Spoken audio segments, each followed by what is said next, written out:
এই যে ভাই, দৌড়াচ্ছেন কেন? কি কি বললেন? যান বাঁচানোর জন্য? আরে আপনি না বিএনপি করেন? আপনার সমস্যা কোথায়? ও আচ্ছা আচ্ছা আচ্ছা।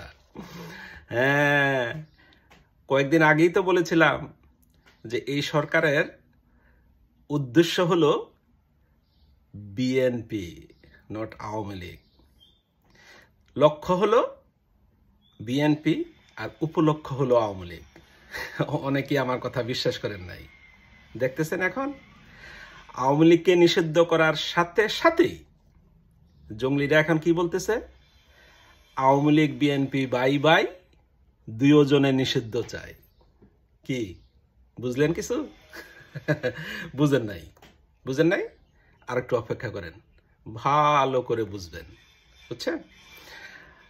আপনাদের ফখরুল সাহেব, হ্যাঁ ফখরুল সাহেবের কথা বলছি, যিনি আওয়ামী লীগ নিষিদ্ধ হওয়ার পরে, আওয়ামী লীগ অবশ্য নিষিদ্ধ হয়নি, আওয়ামী লীগের কার্যক্রম নিষিদ্ধ হওয়ার পরে উনি খুশি হয়েছেন। উনি বলছে যে হ্যাঁ,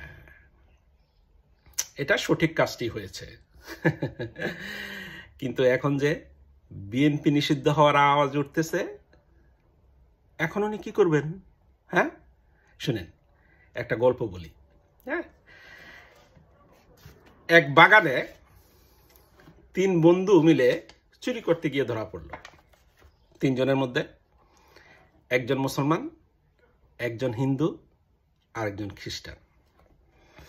তো বাগানের মালিক হিন্দু আর মুসলমানকে ডেকে বলল, আচ্ছা দেখ, তুই আমার জাতি আর হিন্দু মুসলমান আমরা তো বাই বাই, কিন্তু এই যে খ্রিস্টান বেটা আমার বাগানে যে চুরি করতে আসলো, তার কি শাস্তি হওয়া উচিত না?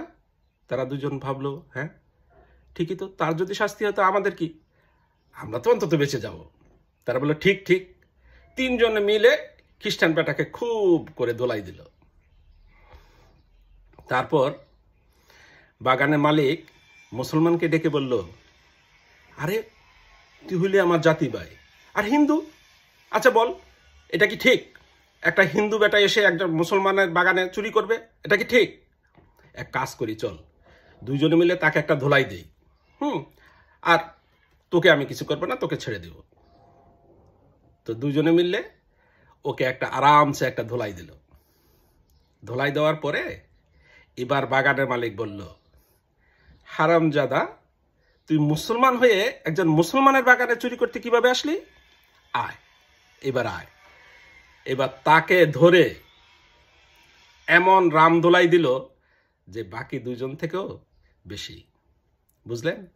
একসাথে 3 জনের সাথে তো পারবে না, এই জন্য একজন একজন একজন করে এই দোলাইয়ের ব্যবস্থা হইতেছে।